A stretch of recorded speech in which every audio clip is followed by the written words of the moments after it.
আমি প্রথমেই নাম বলবো আমার মাদ্রাসার সর্বপ্রথম যিনি সম্মানিত শিক্ষক হাফেজ মাওলানা আশিকুর রহমান। আশিকুর রহমান সাহেবকে আমি এই পুরস্কারটি তুলে দেওয়ার জন্য আমি হাফেজ মাওলানা ইব্রাহিম খলিল আনসারী ভাইকে অনুরোধ করছি। মাশাআল্লাহ।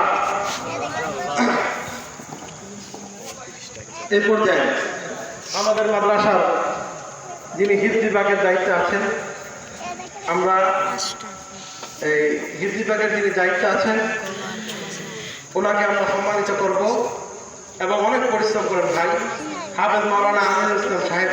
আমিনুল ইসলাম সাহেবকে আমি আমার আদর ভাইকে অনুরোধ করছি আপনারা তুলে দেন, পাশে আমি সহযোগিতা করছি। আমাদের খুব মহব্বতের ভাই, দোয়া করবেন সবাই যেন ওনারা আরো খেদমত করতে পারে বেশি বেশি করে। মাশাআল্লাহ। এই পর্যায়ে আমাদের যিনি জেনারেল বিভাগের টিচার, অত্র এলাকার একজন কৃতি সন্তান, আপনারা চিনেন মোহাম্মদ আমাদের বাচ্চু সাহেব, ওনার ছেলে মোহাম্মদ আকাশ স্যার। আকাশ সাহেবকে এই সম্মাননা স্মরণ করে দেবেন আমাদের পীর সাহেব হুজুর, একটু দোয়া দিয়ে দিবেন। আকাশ ভাইয়ের জন্য আপনারা দোয়া করবেন। মাশাআল্লাহ, মারহাবা। আমরা চাই এই আকাশ ভাই যেন সবসময় মাদ্রাসা প্রস্তুত করতে পারে। এ পর্যায়ে আমাদের জেনারেল বিভাগের স্যার তানভীর হাসান।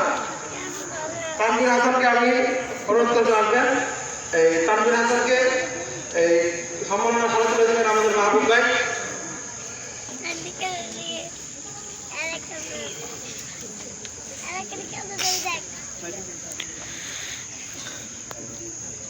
মাশাআল্লাহ বলি আমরা, মাশাআল্লাহ, মারহাবা। ভাইকে আল্লাহ পাক আলামিন দিনের জন্য কবুল আর মঞ্জুর করেন। এই পর্যায়ে আমাদের